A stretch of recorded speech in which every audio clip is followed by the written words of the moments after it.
મળી છું, મેં એમની સાથે ભીખ માંગીને ગઈ છું કે સાહેબ તમે અમારું સાંભળજો, બરાબર. તો એ સાહેબ મને વાંદરી બોલી.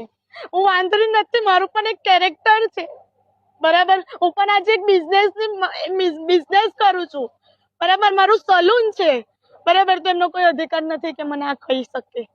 સર, અમારી સાથે અમારા ઘર પાસે એક ભંડારો હતો, તો એ ભંડારામાં છે ને અમે 5 દેરાની જેઠાણીએ છે ને ફોટો પડાવ્યો હતો. તો એ ફોટો મેં સ્ટોરી પર મૂક્યો ઇન્સ્ટાગ્રામ પર. એ ગામનો છોકરો છે, મહેશ પરમાર નામ છે એનું. એને છે ને ઇન્સ્ટા પર છે ને પહેલા એને ગાળ લખ્યા પછી લોકેશન મોકલ્યું. પછી અમે જેવો મેસેજ જોયો ને એવો એને એ મેસેજ ડિલીટ કરી દીધો. ડિલીટ કર્યા બાદ પછી એને સ્ટોરી પર 1000, 2000, 3000, 4000 ને 5000 સુધીની 5 લેડીઝને એને કિંમત લખી, બરાબર છે. એ હવે અમે ગામની વહુ છે, તો એને મીન્સ કે એને મર્યાદા રાખવી જોઈએ કે ના વહુ અમે એનું માથે ઓળીએ છીએ, બરાબર છે. નાના મોટાનું માથે ઓળીએ તો એને મર્યાદા રાખવી જોઈતી હતી, બરાબર છે. પછી એ વાત પછી અમે એને સમાધાન કરવાનું પણ વિચાર્યું, પણ એને છે ને અમે એને બોલાયો કે ભાઈ તું ખાલી અમારી જોડે માફી માંગી લે.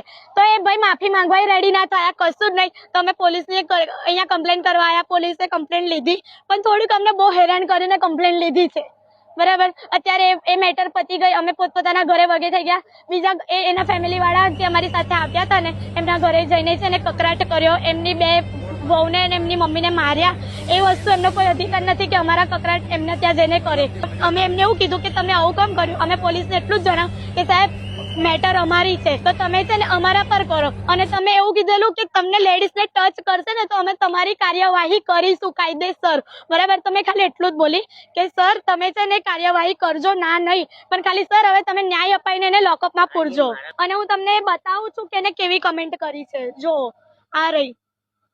અને સાડી પહેરીને ફોટો મૂક્યો છે, કોઈ એવા ખરાબ વસ્ત્રમાં પણ ફોટો નથી મૂક્યો.